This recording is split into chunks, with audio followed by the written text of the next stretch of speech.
Boa noite, pessoal. Estou tentando aqui verificar essa questão da luminosidade, mas está um pouco difícil. Deixa eu só virar um pouquinho para cá, para ver se melhora, tá? Continua escuro, mas creio que dá para a gente iniciar. Já temos aí a participação aí de Alexandre, né, Alexandre? Alexandre Menezes, da Educate. Berg, instrutor trânsito. Melissa, minha querida Melissa, da Educate, boa noite, né? Mariana Severo Gomes. Muito bem. A gente vai dar início aí à nossa participação aí por essas lives aí da Educate Trânsito. Iremos falar um pouquinho sobre normas gerais de circulação e conduta, alguns artigos, né? Não tem como a gente citar todos, não tem como citar todos os artigos, até a questão do tempo também que vai estourar, né? Então, a gente vai falar apenas alguns aí, certo? Deixa eu ver aqui para a gente nos situar. As normas gerais de circulação e conduta está no capítulo 3, né? O terceiro capítulo aí do CTB. Interessante aí, né? Que como a gente já fala, já são normas, né? Para que tudo flua bem e com segurança, é necessário normas, né? Ela vai dirimir os conflitos e assegurar os direitos de ir e vir, seja ele do condutor ou até do pedestre, né? Por isso é uma necessidade o cumprimento das regras, né? Principalmente das elencadas no Código de Trânsito Brasileiro. Uma coisa interessante das normas gerais de circulação e conduta, né? Que para mim é um dos capítulos mais importantes do CTB, né?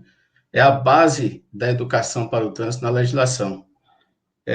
Se não cumprir as normas, acidente. E a gente não está nem falando de infrações de trânsito, né? Mas aí o descumprimento das normas leva o cidadão a cometer um acidente de trânsito, a contribuir aí ainda mais para o quantitativo aí de vítimas de trânsito, né? Assim. E outra coisa interessante das normas, né? Eu sempre digo o seguinte: quer saber o que é direção defensiva? Leia as normas gerais de circulação e conduta, né? A gente até diz o seguinte, que espremeram aí as normas gerais de circulação e conduta e caiu a direção defensiva, né? Ela vem exclusiva das normas gerais de circulação e conduta, a disciplina de direção defensiva. Dentro desse contexto, a gente vai falar um pouquinho sobre o artigo 27. Né? O artigo 27 não é o capítulo inicial das normas, mas eu vou dar início por ele. Né? Lá no artigo 27, diz lá que antes de colocar o veículo em circulação nas vias públicas, o condutor deverá verificar a existência e as boas condições de funcionamento dos equipamentos de uso obrigatório, bem como assegurar-se da existência de combustível suficiente para chegar ao local de destino. Então, a gente começa a observar aí a quantidade de equipamentos obrigatórios que existem no veículo, então são uma infinidade de equipamentos, ainda a depender do veículo é mais, né? Os veículos de carga, eles contêm mais equipamentos obrigatórios, mas partindo aí um pouco para os automóveis, né? Então, assim, a princípio, os equipamentos obrigatórios estão elencados, além dos citados lá no artigo 105 do CTB, também estão na Resolução 14, né, de 1998, a Resolução do Contrato, que lá nessa Resolução 14 tem a maior parte dos equipamentos obrigatórios dos veículos.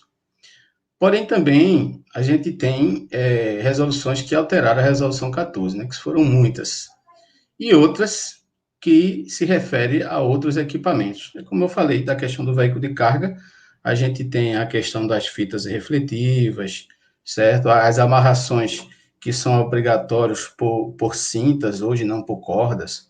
Então, assim, existem outros equipamentos. A exemplo ainda do veículo de carga, a gente tem a proteção lateral, né?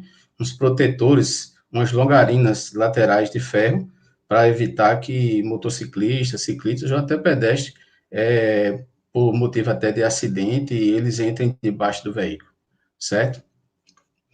O interessante aqui é que lá na resolução 14, né, de 98, ainda lá no artigo 1º, ele diz o seguinte: para circular em vias públicas, os veículos deverão estar dotados dois equipamentos obrigatórios relacionados abaixo a serem constatados pela fiscalização e em condições de funcionamento.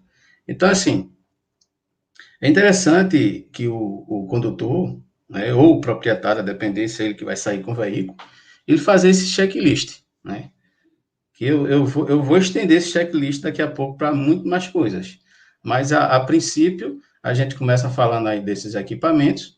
Então, a gente já percebe também que lá na resolução 14, que vem exigir, né, o quantitativo de equipamento, quais são os equipamentos. O próprio artigo 1º, né, ele já vem nos definir que vai ser observado as condições desses equipamentos na fiscalização de trânsito. Então, assim, por isso que é interessante também realmente verificar. Tem a questão da manutenção do veículo, né? Que a gente tem que dar.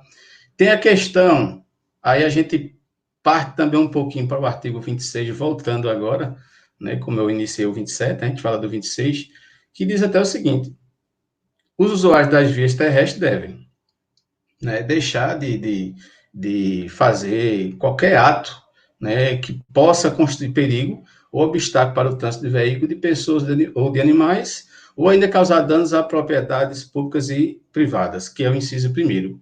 E o inciso 2º, justamente, deixar de cometer qualquer ato de obstrução ao trânsito ou torná-lo perigoso, atirando, depositando ou abandonando na via objetos ou substâncias, ou nela criando qualquer outro obstáculo. Então, a gente já vê essa casadinha também, né, da questão do artigo 27, que fala um pouco nesse checklist, antes da gente colocar o veículo em circulação, verificar a existência e as boas condições de funcionamento dos equipamentos obrigatórios. E ainda tem a questão de assegurar-se da existência de combustível suficiente para chegar ao local de destino também, né? Bom, dentro desses equipamentos, né, obrigatórios, elencados lá na resolução 14, temos também aí o item, né? O item 18, lá do inciso 1º. Pneus que ofereçam condições mínimas de segurança. Então, é importante que esses pneus sejam observados, certo? Além de que é o seguinte, temos que ver os sulcos, que devem respeitar o TWI, devemos observar a calibragem correta, né, desses pneus, que consta lá no manual do fabricante. A gente falando de automóvel, né, a gente começa falando aí do manual do fabricante, que está lá a calibragem dos pneus. No próprio pneu também, acompanhado da sigla PSI, a gente vê a calibragem. Em alguns veículos, a gente vê na tampa do combustível e também vê na coluna da porta, certo? A calibragem dos pneus. O pneu descalibrado, vazio, né? Ou com excesso de calibragem, que é cheio demais, ele pode acarretar aí até na perda de controle da direção, principalmente nas aquaplanagens. Então, já começa a observar aí a questão dos equipamentos obrigatórios, que não são poucos, né? E que sempre nos leva aí se ele está perfeito, a dirigibilidade correta do veículo e não causar transtorno nem acidente posteriormente. Além dessa questão aí do pneu, que é um dos itens da resolução 14, falando de equipamentos obrigatórios, ainda temos aí a questão da resolução 556, que ela alterou a resolução contra 157 e que vem falar sobre os extintores de incêndio, né? Interessante, né, que justamente tornou facultativo o uso de extintor de incêndio para automóveis utilitários, caminhonetas, caminhonetes e triciclos de cabine fechada. Interessante, né? Porém, diz o seguinte, lá no parágrafo 1º da resolução lá, os proprietários dos veículos descritos no caput poderão optar pelo uso do extintor de incêndio. Veja que ele já dá uma opção para você usar ou não o extintor, já que é facultativo, né? E lá no parágrafo 3º diz o seguinte, os proprietários de veículos que optarem por utilizar o extintor de incêndio deverão seguir as normas. Ó, então, ficou uma coisa meio desconexo aí. Primeiro, ele diz que é facultativo. E nesses 2 parágrafos diz que você pode usar e diz que se usar tem que estar dentro das normas. Eu até já verifiquei apesar de ser agente de trânsito também, mas eu já verifiquei com alguns agentes que eu tenho até algumas outras palavras para esses agentes assim, mas assim, quando ele vai fiscalizar um veículo, que é facultativo o extintor de incêndio, e ele verifica que o cidadão não tem extintor, e o extintor está vazio, aí ele vai fazer o quê? Aí ele diz, eu faço uma autuação. Qual é a autuação? Equipamento obrigatório. Bom, é uma coisa que eu não concordo. Então, não há conexão aí essa legislação. Se você vai fazer a infração de equipamento obrigatório, ou a própria resolução diz que é facultativo possuir ou não. Apesar de que ela diz lá que se usar, tem que seguir as normas dispostas na resolução. Eu não concordo nesse sentido, né? Disse que é facultativo, aí sendo facultativo não é obrigatório, mas se o cidadão possuir no carro, tem que seguir as normas. E aí, qualquer falha, né, que lá no artigo 9 diz o seguinte, as autoridades de trânsito ou seus agentes deverão fiscalizar os extintores de incêndio nos veículos em que seu uso é obrigatório, verificando os seguintes itens, né? E aí tem aqueles itens do indicador de pressão não pode estar na faixa vermelha, integridade do lacre, presença da marca de conformidade do metro, prazo de durabilidade da validade do teste hidrostático do extintor de incêndio não deve estar vencidos, a aparência geral externa em boas condições, né, sem ferrugem, amassados ou outros danos, e o local da instalação do extintor de incêndio. Bom, é o que eu falo. Aí ele está lá com o lacre rompido, né, não está íntegro. E aí o agente vai lá e equipamento obrigatório. Gente, aí eu já não entendo nesse sentido, né? Então, eu acho que houve aí uma pequena falha na legislação em dizer que é facultativo e dizer que se você tiver, tem que estar dentro de todas essas normas aí, na verdade. Bom, temos aqui a presença, né, dos amigos Ricardo Vasconcelos, Elias Timberley, grande professor da Educato também aí. Obrigado aí, Elias, pela presença. Alexandra, né, Braga. Quem mais? Arthur Victor, grande professor da Educato também. Adriano Toledo, boa noite, Adriano. Berg aqui está aqui conosco também. Muito bem. Aproveitando aí esse checklist, né? A gente viu que o checklist, o artigo 27 fala da existência de as boas condições de equipamento de uso obrigatório e de combustível suficiente para chegar ao local de destino.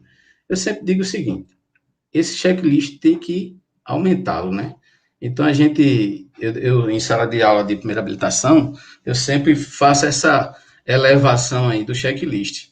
Aproveitando o checklist do veículo, verificar os níveis de água e óleo, verificar o sistema de iluminação e de sinalização, né? Sem antes procurar, se você for fazer algum tipo de alteração, tem que procurar aí o órgão executivo de trânsito do seu estado, né? A gente tem que estar com a iluminação em dia, o que veio de fábrica, o que vai modificar, tem que procurar aí o órgão de trânsito para realmente saber se eu vou poder fazer essa modificação no sistema de iluminação e sinalização ou não, né? Se eu realmente posso fazer isso ou não. Então, verificar também esse sistema de iluminação e sinalização antes de sair, né? Se tem lâmpadas queimadas ou não. Verificar os documentos de porte obrigatório e suas validades. Se eu vou sair com o veículo, observar, né? Eu digo assim porque a gente encontra muito problema na fiscalização que o cidadão diz, eu esqueci o documento. Então, poderia ter visto isso lá no checklist, né? Antes de sair com o veículo, verificar os documentos de porte obrigatório e suas validades, né? Tem pessoas que ficam aí 2 anos com a habilitação vencida e não sabe, não olha, deixou de observar. Então, de vez em quando, tem que observar essas documentações antes de sair com o veículo, para realmente observar aí a validade delas. Então, pode ser o CRLV ou CRLVE, a CNH ou a CNHE, que são documentos eletrônicos aí e válidos para fiscalização. Verificar também uma coisa interessante na CNH ou CNHE, o campo de observações, né? Existe lá um campo de observações na habilitação e a gente tem que observá-lo também. Dentro do campo de observação deverão constar aí restrições médicas, informação sobre o exercício de atividade remunerada e os cursos especializados, né? Cursos especializados que tenham certificações expedidas, todos em formato padronizados, abreviados, conforme o anexo 2 da resolução CONTRAN 598 de 2016.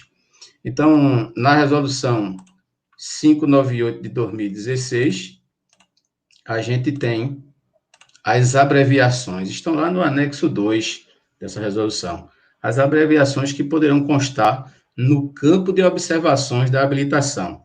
Exemplo, né? Letra A.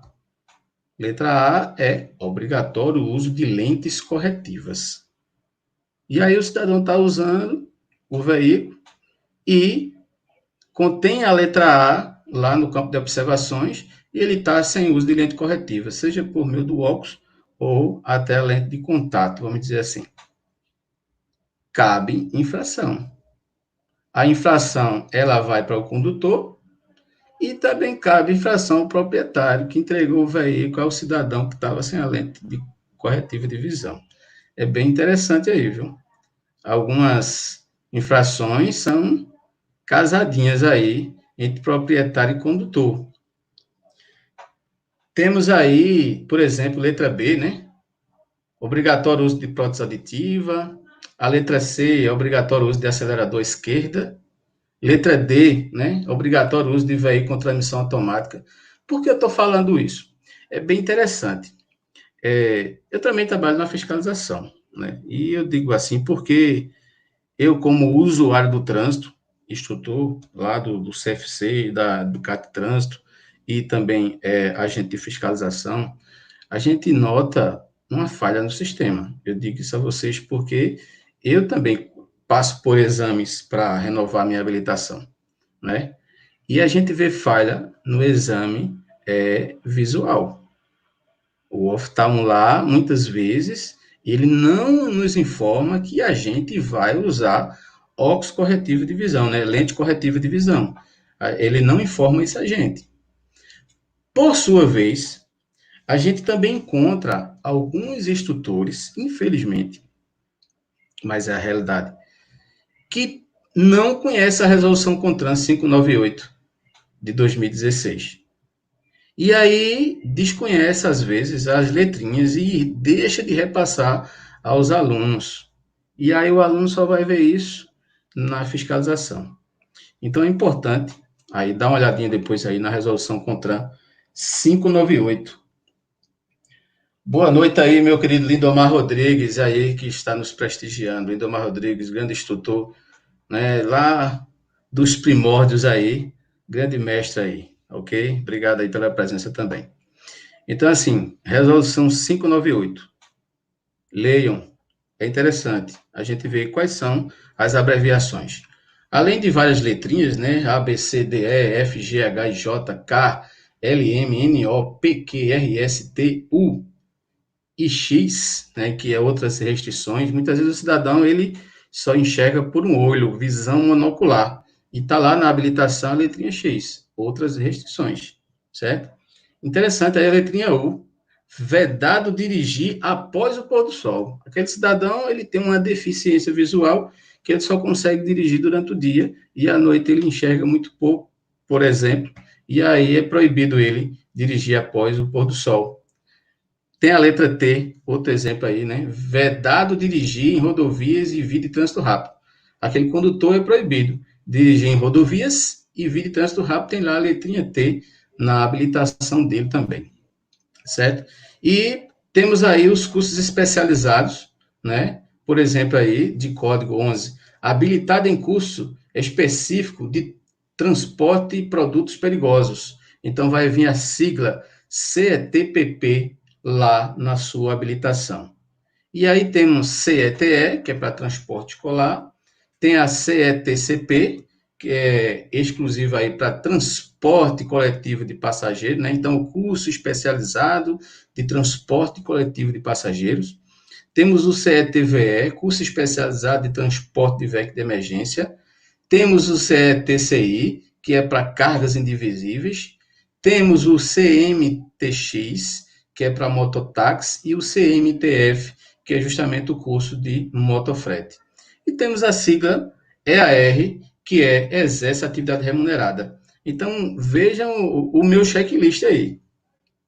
O checklist lá no artigo 27, que fala apenas em equipamentos obrigatórios e combustível suficiente a chegar ao local de destino. Eu aumentei esse checklist aí e a gente está falando aí de que vamos olhar a sinalização e iluminação do veículo antes de sair, vamos olhar a documentação antes de sair, sua validade, se aquela categoria do veículo é compatível com o veículo que eu vou sair, se realmente lá na minha habilitação tem a letrinha A e aí eu tenho que estar com o meu óculos ou lente de contato, certo? Temos que observar isso. Outra observação a respeito dos cursos especializados os cursos estão lá na resolução 168 do CONTRAN, e quando não o cidadão ele precisa fazer essa comprovação, ele está lá transportando um veículo de emergência e precisa provar que tem o curso, ou está essa informação através dessas siglas, no caso, que veículo de emergência é o CETVE, ou está lá no campo de observação e de habilitação, ou ele tem que portar o certificado.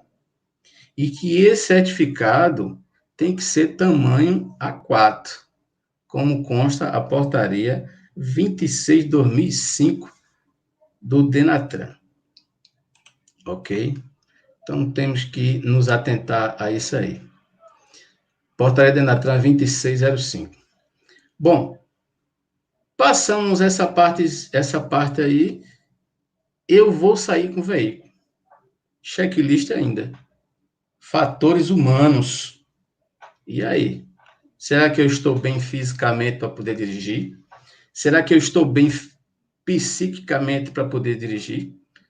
Porque aí vai entrar esse fator humano aí, né? Fatores físicos, por exemplo, né? Estresse, pressa, desajuste social e familiar, preocupação, medo, ansiedade, agressividade. Temos fatores psíquicos, fadiga, né? Cansaço, fraqueza. Temos o sono, a deficiência visual auditiva, estado de saúde debilitado, sob efeito de bebidas alcoólicas ou uso de drogas, seja lícitas ou ilícitas, né? Uma vez eu perguntei ao cidadão na fiscalização se ele fez uso de droga, né? Ele está me chamando de maconheiro, né? Eu disse, negativo, senhor. A droga, ela pode ser lícita ou ilícita. Ela pode ser lícita. Uma medicação, por exemplo, passada por um médico aí, e essa medicação você vai dar aí essa sonolência, por exemplo, né? Vai dar essa relaxada aí e vai prejudicar a dirigibilidade do veículo. Interessante. Bom, partimos aqui da questão do checklist, né? Vejam que checklist grande a gente falou aí. Aí temos aqui agora o seguinte, o artigo 29, né? O artigo 29 do CTB, o trânsito de veículos nas vias terrestres abertas à circulação obedecerá às seguintes normas. a circulação facial pelo lado direito da via, admitindo as exceções devidamente sinalizadas. Um fato curioso, né, só em relação a esse inciso primeiro, é que o Brasil utiliza a mão francesa, né, o volante do lado esquerdo, e faz uso do lado direito da via para circular. Já os veículos utilizados na mão inglesa, eles usam o volante do lado direito, né, do carro lá, e fazem uso do lado esquerdo da via para circulação, né? A gente vê que atualmente todo o Reino Unido, Índia, África do Sul, Nova Zelândia, Austrália, Japão, estão entre algumas nações de todos os continentes que mantêm essa mão inglesa. Essa tradição é baseada em características da Roma antiga, né? Muito bem. Deixa eu ver aqui as participações. É uma coisa que Lindomar apresentou aqui, importante, né? A EPTI insiste em cobrar erradamente que o curso especializado esteja sendo negado ao condutor. Bom, a legislação ela é bem clara, né? Até na resolução 205. Quando não está na CNH a informação abreviada de que você possui o curso especializado de transporte coletivo de passageiro, você tem que portar o certificado. A única coisa que eu digo é que o certificado tem que estar de acordo com a portaria da Enatran 26 de 2005, que é uma folha de ofício tamanho A4. É a única coisa que eu falo. Porque a gente observa que alguns condutores e até algumas, vamos dizer assim, alguns cursos por aí afora orientam, tem instrutores que nem conhecem a portaria da Enatran 26 de 2005 e diz ao condutor que ele pode reduzir aquele certificado do curso especializado e guardar no porta-cédula do tamanho da CNH, certo? Mas não é verdade isso aí. E aí também vem a questão da EPTI, que cobra na habilitação. A lei é clara, não há na habilitação, porta-se o certificado. Se não me falha a memória, até São Paulo exige que quando você termina o curso, coloque na habilitação. Isso é um absurdo. A legislação não diz isso. A legislação diz, enquanto não colocar na habilitação, portar o certificado. O cidadão já tem um gasto muito grande com tudo. O cidadão ele já gasta com o curso, já paga muita taxa. A exemplo daqui de Pernambuco, se eu for pegar o meu certificado e ir lá agora para colocar na habilitação, vou pagar duas taxas. Eu até brinco em sala de aula que eu digo, ó, tu paga uma taxa referente ao cachorro quente e uma taxa referente a uma Coca-Cola KS, né? Mas não é, são duas taxas que são para o bolso do cidadão é absurdo. Pô. Aí lá diz que você vai alterar os dados cadastrais, uma taxa, e a outra para emitir uma nova CNH, certo? Aí o que é que o cidadão faz? Não, eu vou ficar com o certificado, posso apresentar, é o que diz a legislação. Quando eu for renovar a habilitação, ele já dá na habilitação. Beleza. Então não teria que a EPTI ou outro estado aí tá cobrando que você fez o curso, vai logo para o Detran e coloca na CNH. Isso é um absurdo. E eu acho um absurdo isso aí.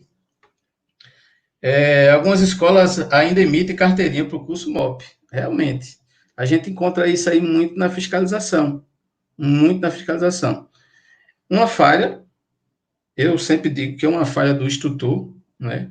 Eu sei que a Educado Trânsito, a gente não faz isso, a gente informa aos condutores aí a questão da legislação, é, é, é, como ela diz, né? Se está lá na resolução 205, que o cidadão, após terminar o curso, ele pode andar com certificado até que aquela informação seja colocada lá na CNH, então não há porquê a gente estar usando carteirinhas, reduzir aquele certificado. Anotem aí, Portaria Denatran 26 de 2005. O certificado de curso especializado tem que estar no formato A4, tamanho de uma folha de ofício. É isso aí que o cidadão vai apresentar. E o agente de trânsito não pode dizer que não. É a resolução que está lá, é a legislação. Certo aí? Muito bem. Deixa eu ver mais aqui. Ricardo Vasconcelos. Muito bem. No Brasil existe mão inglesa no estado de Santa Catarina. Eu não tenho essa informação, Berg, mas é interessante. Não sei se. Eu creio que aí tá fora da legislação, né? Tendo em vista que no Brasil tem que seguir uma regra, né? Tudo bem. Vamos lá. Falar um pouquinho sobre preferências. Desculpa. A questão dos atos que podem causar ou tornar o trânsito perigoso. Bom, eu sempre digo o seguinte: para tornar o trânsito perigoso, basta descumprir as normas gerais de circulação e conduta. Basta de descumprir o checklist. Basta de não observar aí os equipamentos de uso obrigatório. Então, todo esse descumprimento dessas normas gera prejuízo. Tudo isso são atos que podem causar perigo, ok? Vamos lá. Vamos partir para as preferências. Preferências. Bom, assunto interessante aqui, a parte de preferência. O inciso terceiro, ele vem falar de preferência, inciso terceiro lá do artigo 29, a primeira coisa que ele fala é em cruzamento, né? Quando veículos transitando por fluxos que se cruzem, se aproximarem de local não sinalizado, terá preferência de passagem. Então, já começa a falar que é nos cruzamentos, certo? No caso de apenas um fluxo ser proveniente de rodovia, aquele que estiver circulando por ela. Seguinte, está lá o cruzamento, sendo que uma das vias lá é uma rodovia. Ela terá a preferência. Se você está saindo da rua ou de uma avenida e vai pegar nesse cruzamento essa rodovia, você tem que aguardar e até achar uma oportunidade para que você possa adentrar aí no meio do fluxo. Mas a preferência é de quem está transitando por ela. Outro caso aqui é da rotatória, né? Interessante a questão da rotatória. Pessoal, quando a gente diz que aquele que estiver circulando por ela tem preferência. Quem vai adentrar na rotatória vai ter que aguardar. A única coisa que a gente fala é o seguinte: observe se há sinalização. Se houver sinalização, teremos que cumprir a sinalização, certo? No demais, a regra é quem está na rotatória tem a preferência. E aí vem a questão do cruzamento. O veículo que está à direita do condutor vai ter a preferência. Eu, em sala de aula, eu gosto de, às vezes, colocar lá o cruzamento e coloco 4 veículos lá, né? Cada ponta da rua lá do cruzamento, uma. Porque eu saio colocando 1, 2, né? O V1 e o V2, e aí o aluno vai lá dizendo lá que quem tem preferência é o da direita. Eu coloco o terceiro, então vai ser o da direita. Beleza, e eu coloco 4, chegaram os 4 ao mesmo tempo, e agora? E aí tem a questão do bom senso, né? Bem interessante. Outra informação interessante que a gente vai adentrar daqui a pouco, mas eu vou falar na questão da preferência, é que eu coloco lá no cruzamento 3 veículos, V1, V2 e V3. Pela regra de preferência, né, seguindo a regra da direita, o terceiro veículo terá preferência. Só que eu coloco lá, bem interessante, uma coisa, um aprendizado para vocês também aí, pelo menos quem não sabe da informação. Eu coloco o V1, o V2 e o V3. O V2, eu coloco um veículo de emergência. E aí eu pergunto, quem tem a preferência? O V1, V2 ou V3? Ó, pela regra de preferência, é o da direita. Então, o V3 tem a preferência. Ah, professor, mas o veículo não é de emergência? Ele está com o dispositivo ligado? Está com o dispositivo ligado, alarme sonoro e vermelho intermitente. E aí? Ah, então ele tem preferência. Eu digo, olha, são duas coisas distintas aí. Preferência e prioridade, certo? O veículo de emergência, ele não tem preferência, ele tem prioridade. Entrou Melissa aí, né? Essas regras de preferência, a exemplo da direita, só se aplica em cruzamentos, não seria em qualquer via onde houver conflito de passagem entre veículos. Bom, Melissa, o inciso aqui do artigo 29, ele fala na questão dos cruzamentos, certo? Ele diz aqui, ó, quando veículos transitando por fluxo que se cruzem, se aproximarem de local não sinalizado, terá preferência de passagem. No caso de apenas um fluxo ser proveniente de rodovia, aquele que estiver circulando por ela, no caso de rotatória, aquele que estiver circulando por ela, e nos demais casos, o que vier pela direita do condutor. Eu também poderia entender aqui que não seria especificamente em um cruzamento, não é? Não seria especificamente no cruzamento, mas aí o da direita teria a preferência de passagem. Muito bem. Vamos retornar aí àquela questão da preferência e da prioridade. Então, assim, a gente tem que entender que o veículo de emergência, né, ele não tem preferência, ele teria aí a prioridade, certo? Então, a preferência seria, no caso aí do V3, como a gente falou, V1, V2 e V3, a preferência é do V3, o da direita, o da direita. O veículo de emergência, ele não teria a preferência, o que o veículo tem é prioridade, que a gente vai falar um pouquinho lá na frente. Bom, temos o inciso quarto, né, que diz o seguinte: quando uma pista de rolamento comportar várias faixas de circulação no mesmo sentido, são as da direita destinado aos deslocamentos dos veículos mais lentos e de maior porte, quando não houver faixa especial a eles destinada, e as da esquerda destinada à ultrapassagem e ao deslocamento dos veículos de maior porte, de maior velocidade, desculpe. Meu entendimento aqui justamente é isso. Hoje a gente tem, a não ser que tenha placas de regulamentação indicando que o veículo de maior porte, né, o veículo de maior porte vai para a direita, hoje está um pouquinho aí meio diferenciado no seguinte sentido. Hoje tem caminhões que andam mais rápido que os automóveis, né? E a gente sempre diz o seguinte: se ele está mais rápido, então você vai para a direita. Não é isso que a gente tem que fazer, por quê? Não adianta. Um aluno uma vez disse, professor, eu estou numa via que era de 110 km por hora. Eu estou na faixa da esquerda. E tem um veículo atrás de mim. Eu estou a 110 km por hora. E aí eu não estou certo? Disse, não.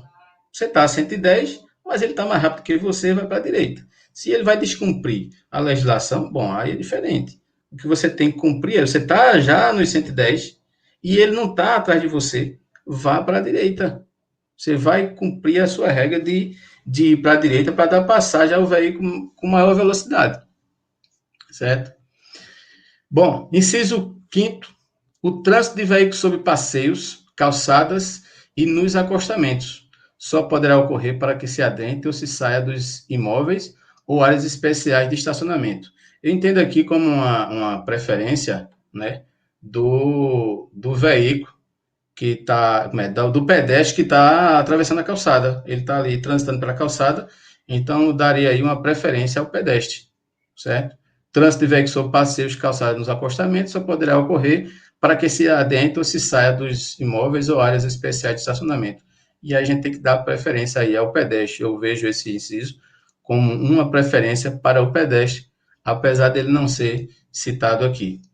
E os veículos que se deslocam sobre trilhos terão preferência de passagem sobre os demais, tem aquela coisa, né? Senão o trem pega. Só que tem aqui, após, vírgula, respeitadas as normas de circulação. Então, também o trem vai ter que seguir algumas normas de circulação, caso as necessite. Ainda dentro dessas preferências, temos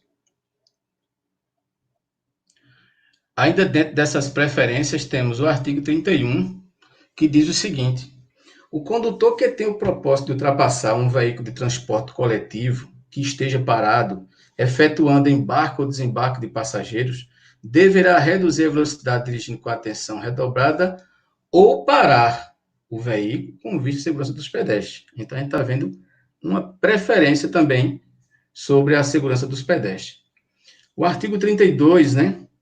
O condutor não poderá ultrapassar veículos em via com duplo sentido de direção e pista única, nos trechos em curvas e em aclive sem visibilidade suficiente, nas passagens de nível, nas pontes e viadutos e nas travessias de pedestre, exceto quando houver sinalização permitindo ultrapassagem.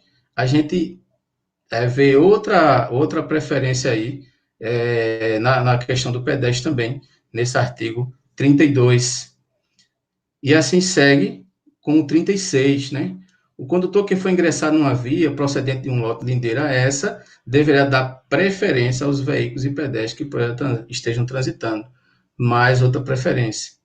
O artigo 37. Nas vias providas de acostamento, a conversão à esquerda e a operação de retorno deverão ser feitas nos locais apropriados, e onde estes não existirem, o condutor deverá aguardar no acostamento à direita para cruzar a pista com segurança e dar preferência aos veículos que estejam em movimento, né?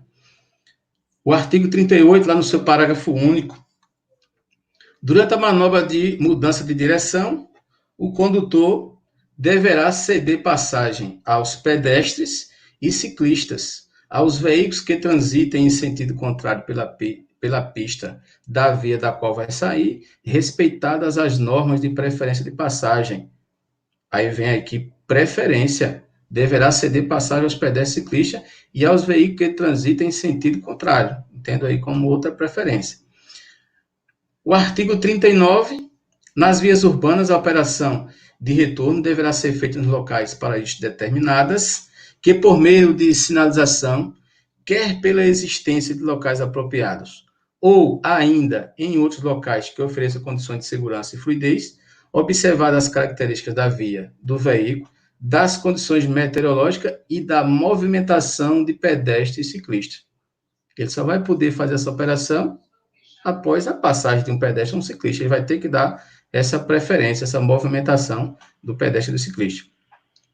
E o artigo 44, ao aproximar-se de qualquer tipo de cruzamento, o condutor do veículo deve demonstrar prudência especial, transitando em velocidade moderada, de forma que possa deter seu veículo com segurança para dar passagem a pedestre e a veículos que tenham direito de preferência. Então, voltou novamente a preferência dos veículos e dos pedestres.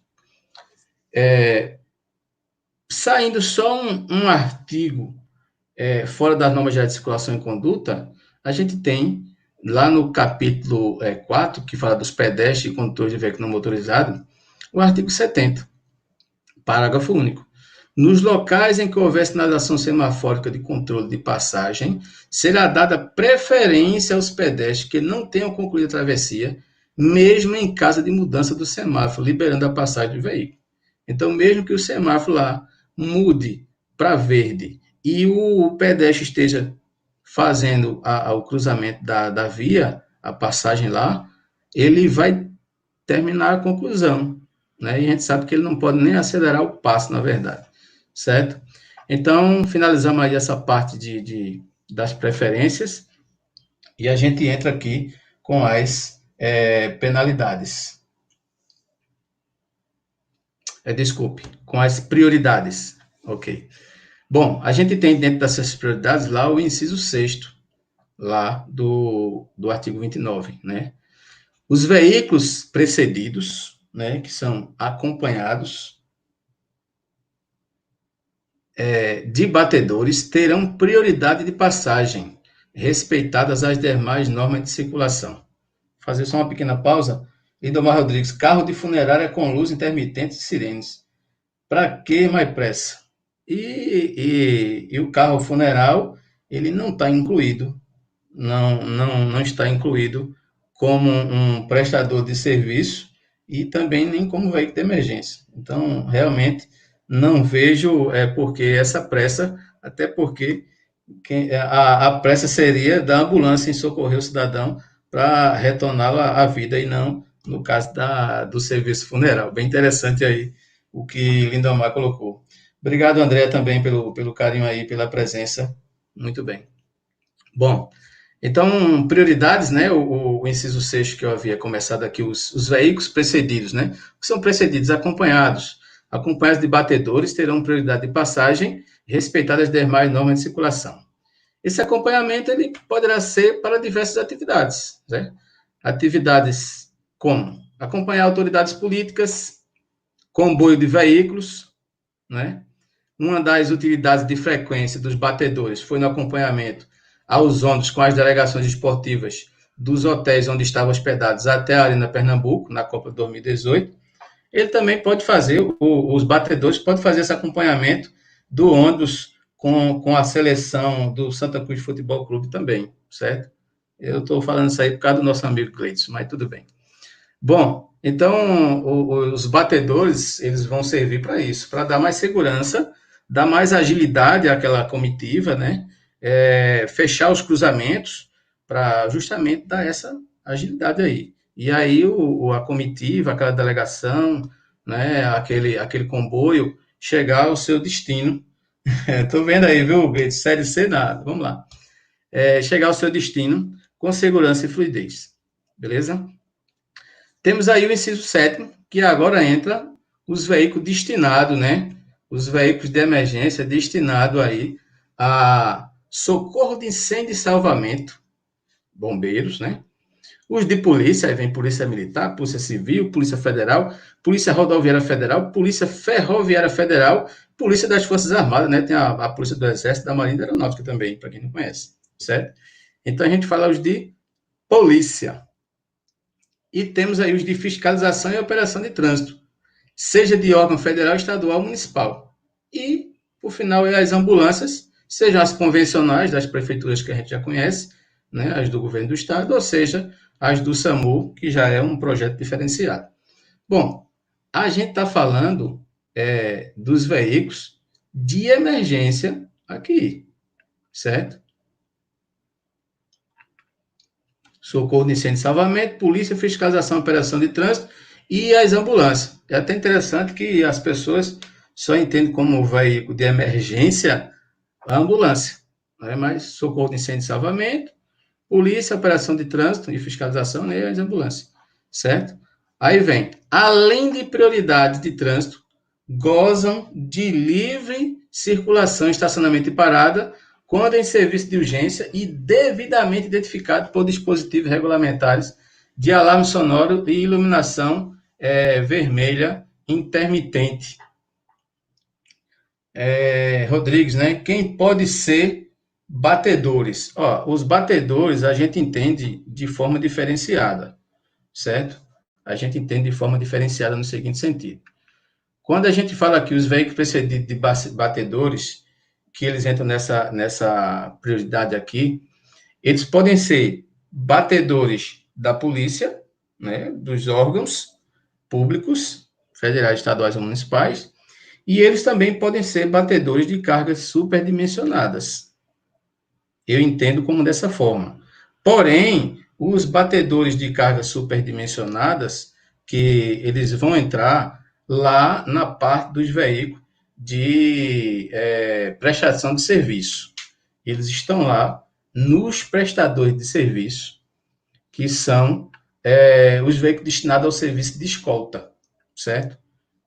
A gente também chama eles, no popular, de batedores, como eu falei lá em cima, na questão dos veículos de emergência.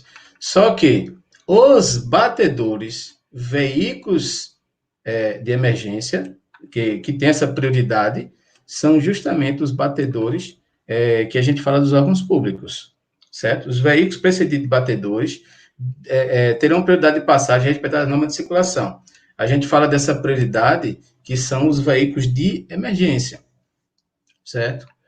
Bom, cabe salientar que a prioridade de passagem na via e no cruzamento deverá se dar com velocidade reduzida e com os devidos cuidados de segurança, obedecidas às demais normas desse código. É o que a gente fala, eu até comentei com o Gleidson ainda agora à tarde, eu acho, ou foi antes da gente começar, dessa questão da preferência e da prioridade, né? A gente conhece alguns casos onde o veículo de emergência adentrou um cruzamento, onde o cruzamento estava verde para um determinado condutor de veículo, e o veículo de emergência, ele, vamos dizer assim, avançou lá o sinal vermelho, dentro daquela prioridade dele, mas quem estava com a preferência era o veículo que estava cruzando. Então, assim, no final das contas, quem tem a preferência de passagem é o cidadão, se tiver verde para ele. O veículo de emergência é justamente o que diz aqui, ó. A prioridade de passagem na via do cruzamento deverá se dar com velocidade reduzida e com os devidos cuidados de segurança. Então, o cidadão está no veículo de emergência, mesmo tendo essa prioridade, ele tem que reduzir a passagem, a velocidade e até parar o veículo, se for o caso. Quando ele observar que todos deram a prioridade a ele, aí ele vai avançar sinal vermelho, certo? Para cumprir ali o que ele tem que fazer dentro da sua emergência ou urgência, vamos dizer assim, certo? Mas ele tem que cumprir as regras também.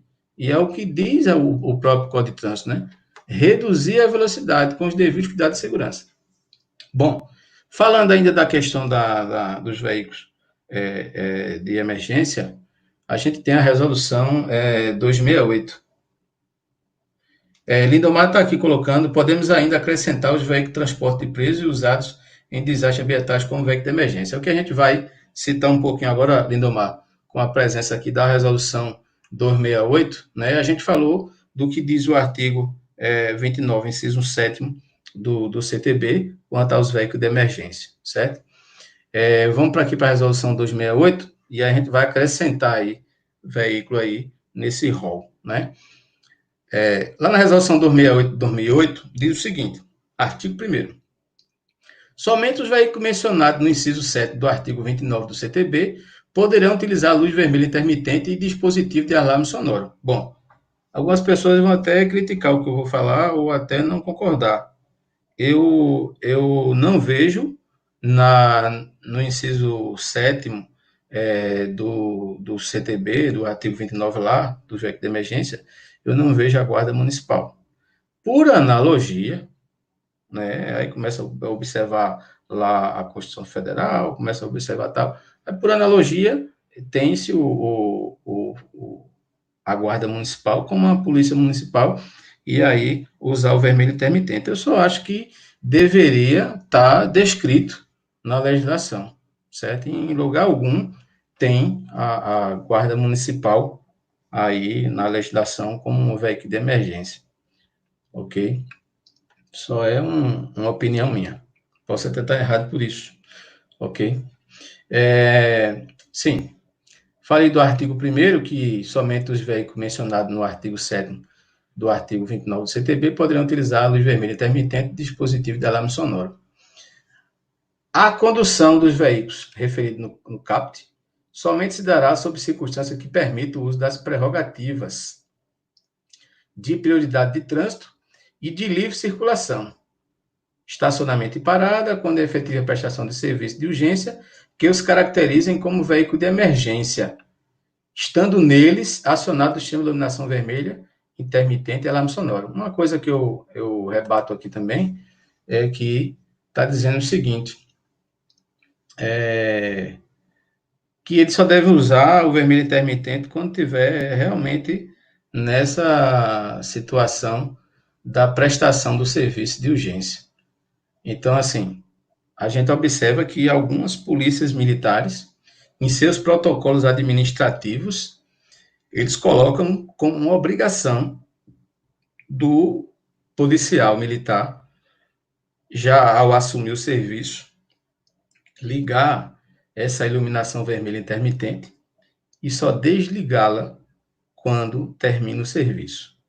Bom, eu não acho isso interessante, de forma alguma, até porque apesar de que hoje a iluminação é mais tecnológica, mas danifica a iluminação, queima de lâmpadas, problemas com a bateria do veículo também, que a gente tem visto.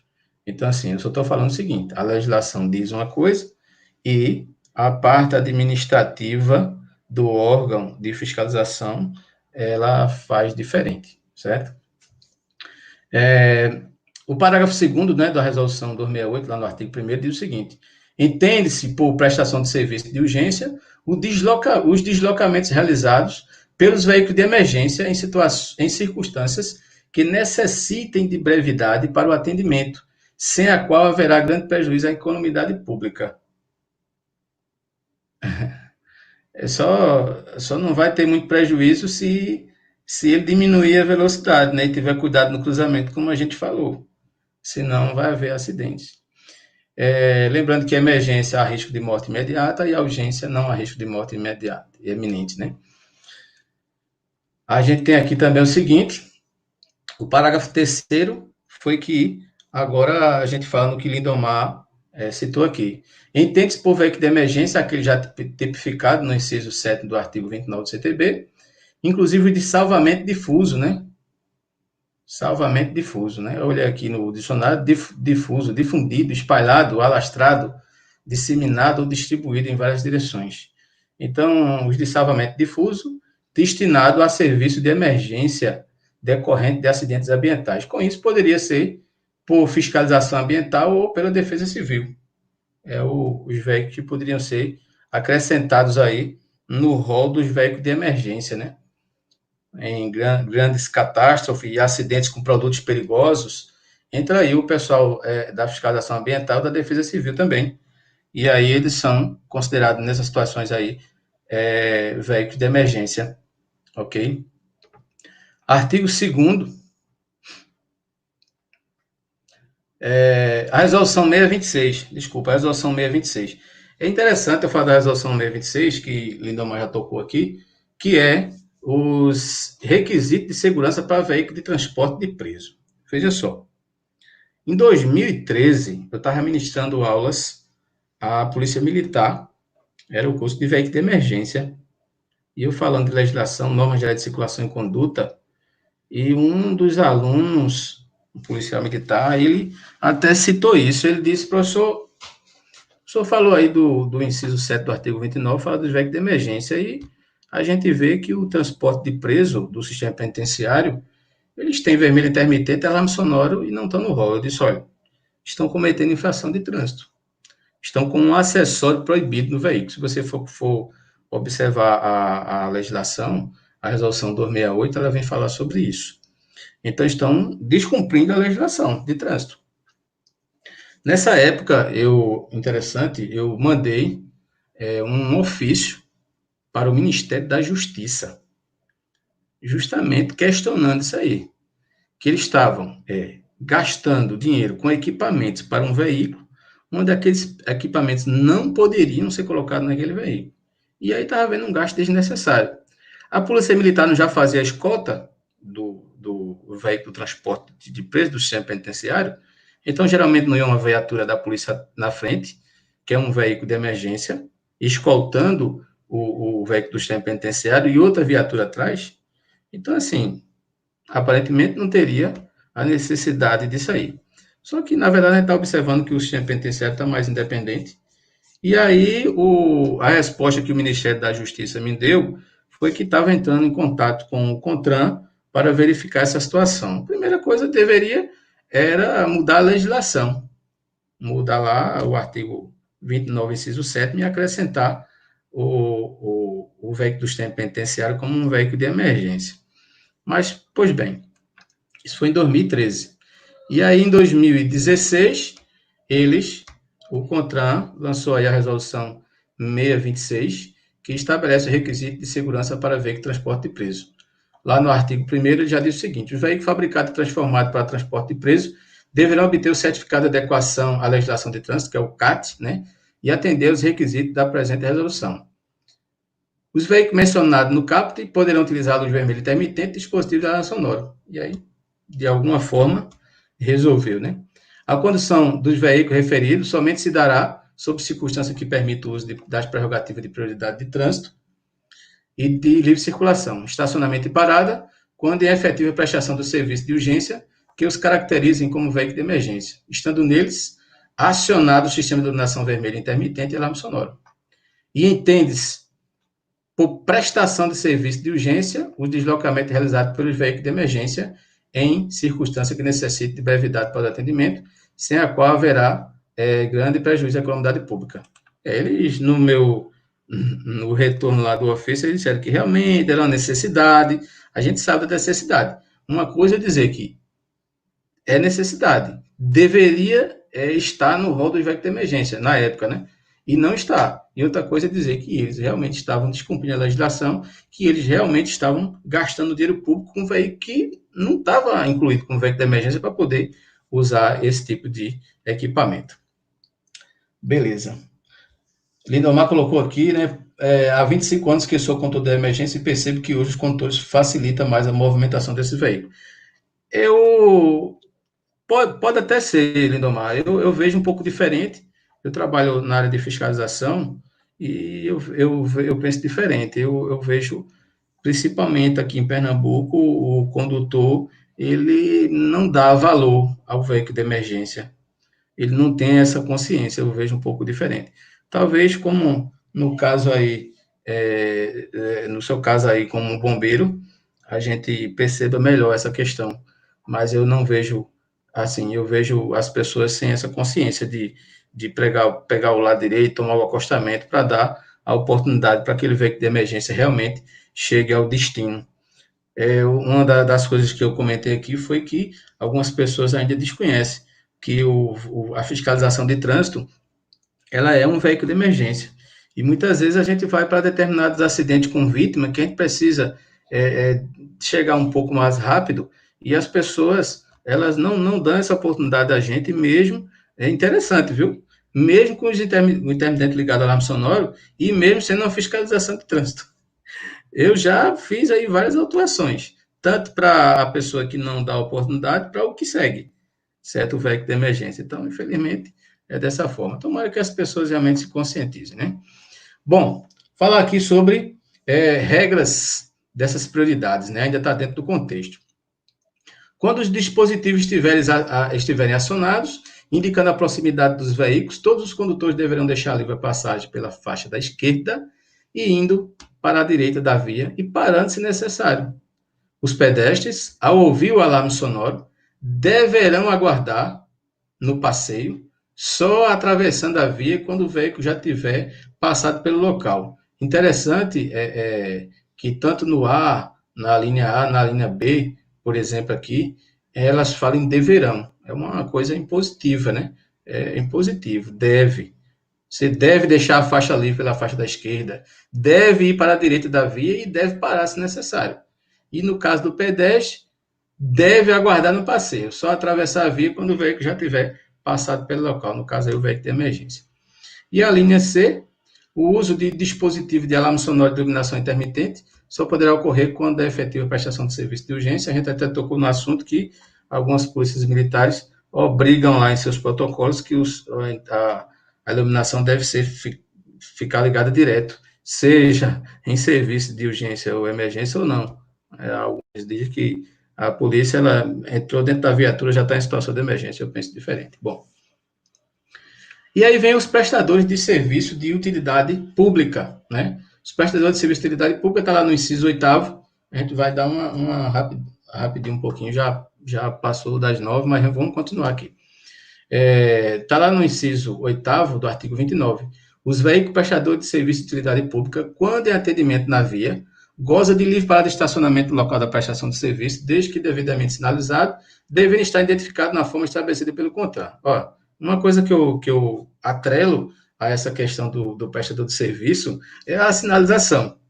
Veja só, né? A gente vê placa de sinalização de regulamentação que diz lá, estacionamento proibido, exceto transporte numerário. Poxa, é redundante isso aí. Por quê? Porque o prestador de serviço, ele já goza de livre para o estacionamento local da prestação de serviço. Vamos dizer que o carro forte chega lá no banco, ele vai lá prestar o serviço dele, leva o dinheiro, pega dinheiro e sai. Ele não pode ser autuado. Então, na verdade, o que tem que ser colocado ali é a placa proibido estacionar, e o veículo prestador de serviço vai prestar o serviço dele e não vai ser autuado. Então, não tem que citar aqui, é proibido estacionar, exceto transporte numerário, é proibido estacionar, não, é proibido estacionar. Os prestadores de serviço terão essa livre para o estacionamento no local da prestação de serviço, certo? Então, é redundante. E sem contar que eu não vou nem falar em sinalização aqui, né? Porque dizer lá, tem placa que diz que estacionamento é exclusivo do carro forte, aí que não existe mesmo. Então, é uma coisa tão simples, o gestor colocar lá, proibido estacionar. E o prestador de serviço vai poder estacionar para prestar o serviço, ok? E ainda temos na resolução 268, ainda do CONTRAN, o artigo 3º. Os prestadores de serviço de utilidade pública, referido no inciso 8º, identifica-se pela instalação de dispositivo não removível de iluminação intermitente rotativa na cor amarelo ambar. Então, veículo de emergência é o vermelho e o prestador de serviço é o amarelo ambar, que a gente chama até de laranja, certo? E aí vem quais são os veículos de utilidade pública, né? Manutenção e reparo de rede de energia elétrica, água, esgoto, de gás, combustível canalizado e de comunicações. Aí eu levo as comunicações até para a internet, no caso, né? Os que destinam à conservação, manutenção e sinalização viária, quando é serviço do órgão. Aquele veículo que faz a pintura da sinalização, ele é um prestador de serviço. Pinta lá o asfalto, né? O socorro mecânico, que a gente chama de guincho ou reboque, né? No modo de falar, mas socorro mecânico, de emergência nas vias abertas à circulação pública. Os veículos especiais destinados ao transporte de valor, os carros fortes, como a gente fala, o transporte numerário, como a gente vê em algumas placas aí. O serviço de escota, aí é onde entra aquela questão da escota das cargas dimensionadas, eles são os prestadores de serviço, né? Aqueles veículos tipo zebrados, antes era o laranja com preto zebrado e hoje é branco com o laranja zebrado, certo? Aqueles veículos a gente deve dar uma atenção maior àqueles veículos. Quando a gente observar aqueles veículos lá com as bandeirinhas lá nas laterais, o intermitente amarelo ambar funcionando, faróis ligados, a gente está observando que vem uma carga lá atrás que ela ultrapassa dimensão, ultrapassa peso. Então a gente deve dar uma atenção maior, a gente deve ter cuidado para não ultrapassar esse tipo de veículo, certo? O serviço dele já é para isso. Então, a gente tem que ter esse cuidado. E ele tem que estar registrado ao órgão rodoviário para tal finalidade. Se vai entrar dentro da cidade com a carga daquela perigosa, tem que ter autorização do órgão municipal. Se está na rodovia do estado, tem que ter lá a autorização do órgão estadual, que a gente chama também de autorização especial de trânsito, porque aquele veículo ultrapassou aí os limites, né, de comprimento, altura, o comprimento tamanho lateral lá, certo? E o peso também, ok? Interessante que para os veículos prestadores de serviço, a instalação desse amarelo ambar tem que ser autorizado pelo órgão de trânsito executivo do Estado e tem que constar no CRLV, no campo de observações, que o veículo tem o dispositivo de sinalização intermitente, ok? Bom, o interessante aqui é que só quem vai utilizar o amarelo ambar ligado em movimento é o socorro mecânico, o serviço de escota e o coletor de lixo. Esses três podem se movimentar com o intermitente amarelo ambar ligado. Ok? Vamos ver aqui o próximo. É sobre a questão das luzes, né? A iluminação. Os Correios entram como prestador de serviço pelo CTB. Olha, eu não vejo o Correio como um prestador de serviço pelo CTB. Telecomunicações, rapaz, eu não vejo isso na parte de telecomunicações, certo? Autorização EAT, não, autorização AET. AET, Autorização Especial de Trânsito, Berger. Então, como a gente havia falado, Berger, esses veículos que ultrapassam aí essas dimensões, até exemplo do carro de som. O carro de som ele ultrapassa a dimensão lá do teto, com aquela aparelhagem de som muitas vezes, e aí tem que ter a autorização especial de trânsito do órgão municipal também, certo? Então, ultrapassou limite de peso ou comprimento, altura, né, a lateral do veículo, né, que a gente sabe aí a questão dos 4,40 de altura para o veículo de carga, 2,60 de largura, né? Aí vem o comprimento, aí tem vários comprimentos de acordo aí se o veículo ele é único ou se está atrelado a um semi-reboque e por aí vai. Isso, Berg, AET. Bom, luzes, né? Falar um pouquinho sobre luzes no veículo. Vou falar um pouquinho rápido a questão dos faróis acesos, certo? O condutor manterá acesos os faróis do veículo utilizando luz baixa durante a noite e durante o dia nos túneis providos de iluminação pública nas rodovias, é o que diz lá a redação dada pela lei 13.290. Está lá a modificação feita no artigo 40. É interessante a gente mencionar que a resolução 1898, desculpe, ela já recomendava esse uso, né, nas rodovias de faróis acesos baixo durante o dia. Ela já recomendava. Está lá no artigo 1º da resolução. Recomendar às autoridades de trânsito com circunscrição sobre as vias terrestres que, por meio de campanhas educativas, motivem seus usuários a manter o farol baixo aceso durante o dia na rodovia. Bom, eu nunca vi campanha sobre a questão de faróis acesos baixos durante o dia nas rodovias desde 98, a não ser com a modificação da legislação aí através da lei 3.290, que obrigou agora, aqui já no inciso 1º, que a gente ligasse os faróis nas rodovias. Uma coisa interessante é que a PL, né, 3267, essa PL está lá, tá lá para ser votada até hoje, né? Ela é do Poder Executivo atual e até hoje ainda não tomou rumo na vida, na verdade. E aí vai mudar de novo o artigo 40, certo? Vai mudar o artigo 40, e aí vai ter uma mudança na questão de pista dupla e pista simples aí, só para complicar mais um pouco, eu acho. Bom, eu vejo a questão do farol ligado como uma coisa boa. Eu vejo que é a questão do ver e ser visto. Então, eu acho realmente interessante essa questão dos faróis. Agora, eu acho que os veículos mais antigos não estavam preparados para isso. Porque se tem uma lâmpada que aquece bastante, essa lâmpada é a do farol. Então, assim, eu acho que as lâmpadas antigas não estavam preparadas, os próprios veículos, suas instalações, então não estavam preparados para isso, é o meu ponto de vista. Porém, é interessante ver e ser visto, e o farol aceso durante o dia, seja na rodovia, para mim, seja na área urbana, qualquer lugar, eu acho ele interessante e aceso. Ok? Deixa eu ver aqui o que é que a gente vai falar mais. Falar um pouquinho sobre a sinalização necessária, né, para o veículo imobilizado no leito da via em situação de emergência. Bom, o artigo 46 é quem vem falar sobre isso, certo? E a resolução CONTRAN 36, ela diz o seguinte: o condutor deverá acionar de imediato as luzes de advertência pisca-alerta, providenciando a colocação do triângulo de sinalização ou equipamento similar à distância mínima de 30 metros da parte traseira do veículo. O equipamento de sinalização de emergência deverá ser instalado perpendicularmente ao eixo da via em condições de boa visibilidade.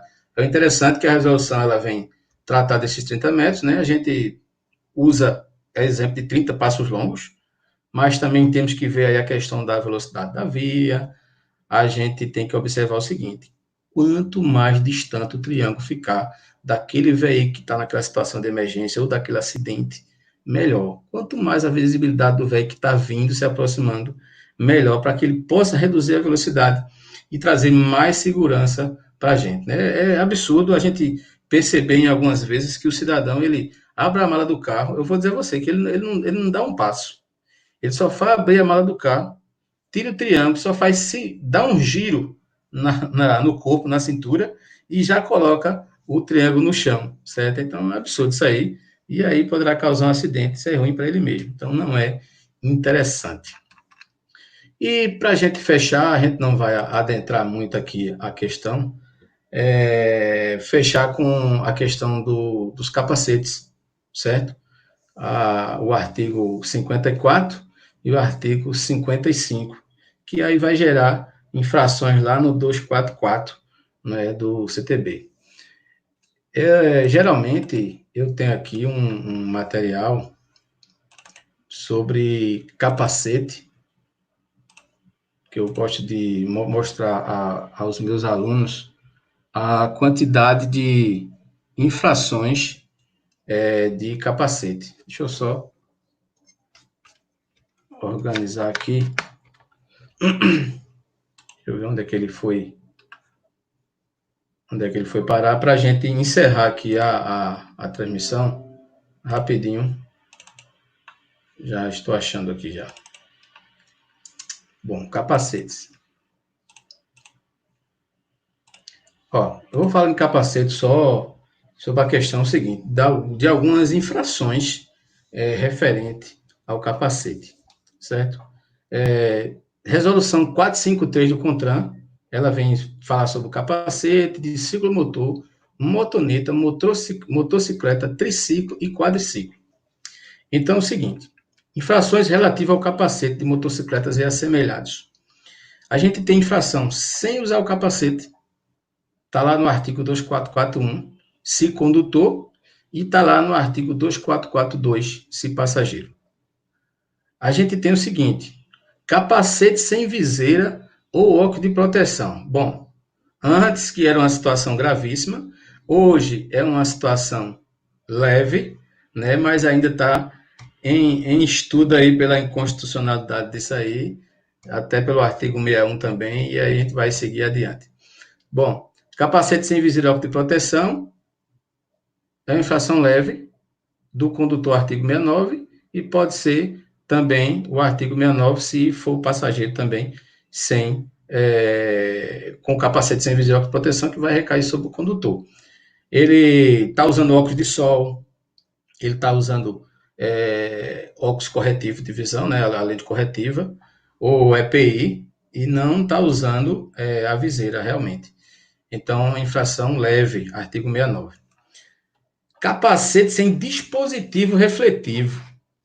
Aí está lá, vai para o artigo 230-10, né, como a questão dos equipamentos. Capacete sem dispositivo refletivo. Deixa eu ver aqui rápido.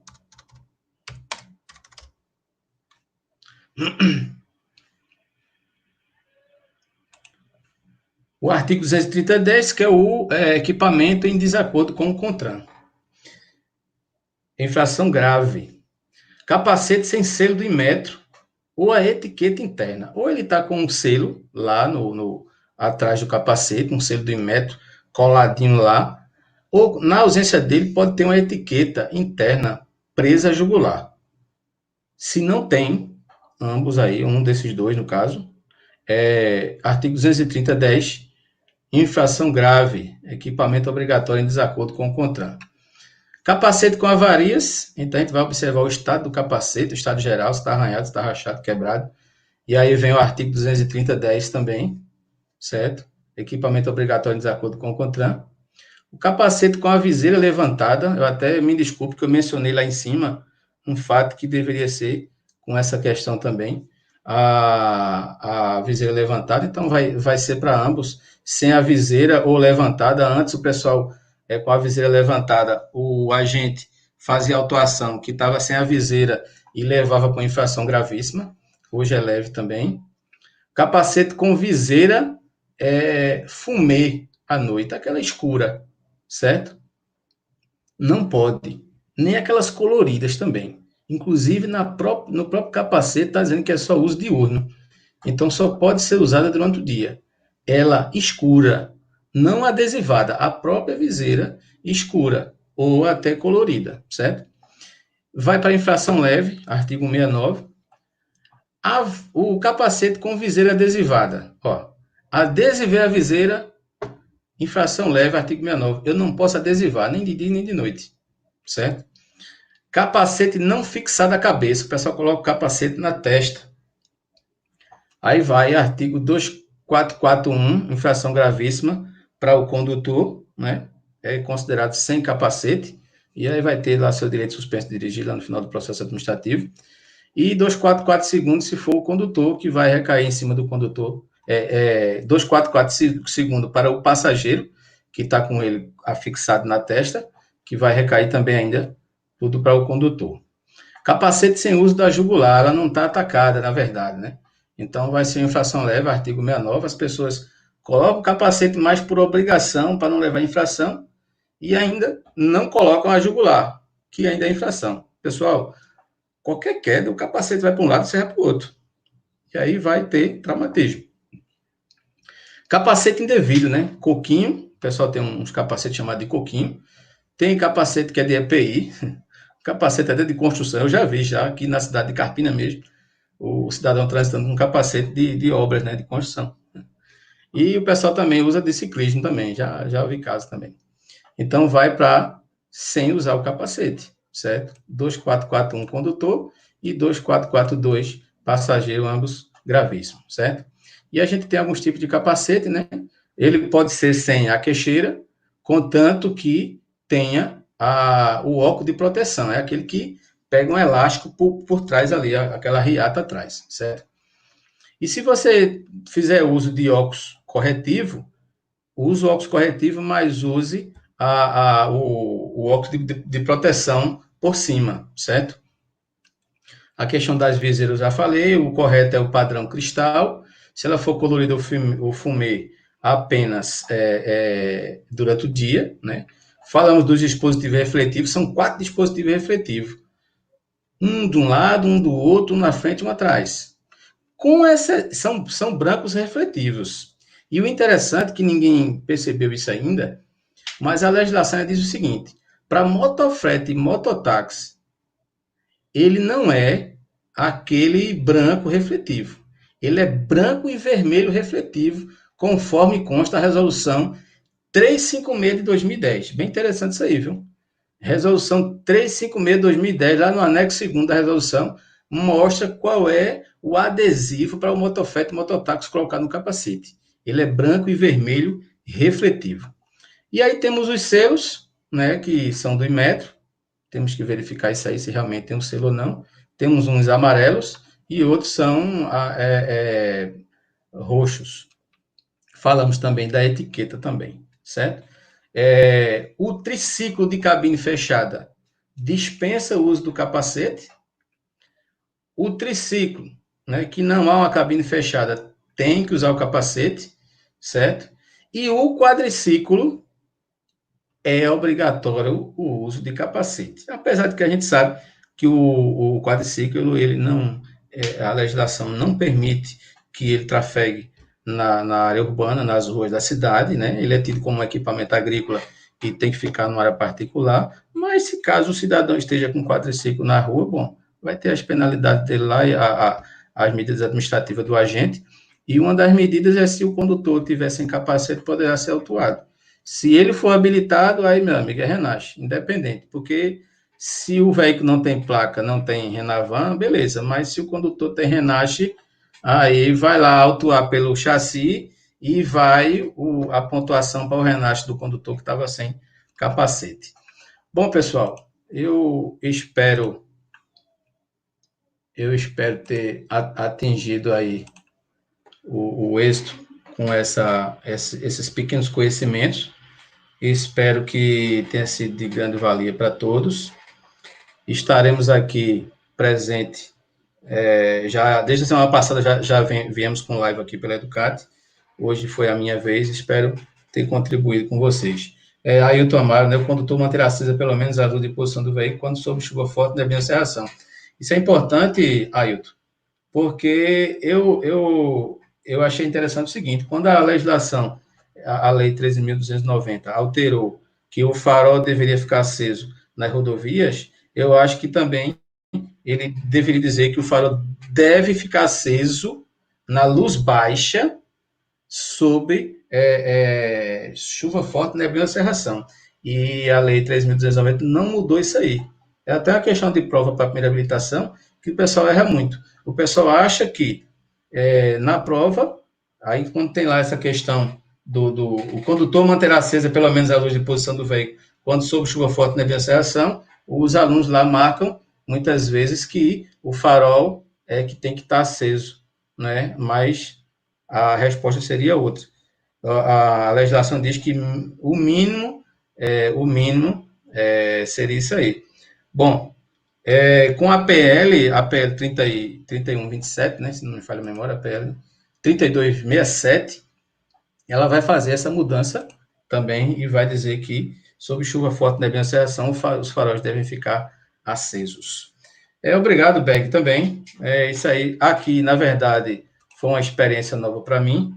Isso faz com que a gente faça mais e aí a gente vai aprendendo mais e contribuindo mais ainda. Eu agradeço a todos os participantes aqui que me prestigiaram nessa pequena live aí, certo? E estaremos juntos para uma próxima, se Deus quiser. Eu agradeço a todos aí, ok, meus queridos? Cuidado aí com essa questão do Covid-19, hashtag fique em casa, se proteja, se sair, use a máscara, beleza? Até mais, grande abraço.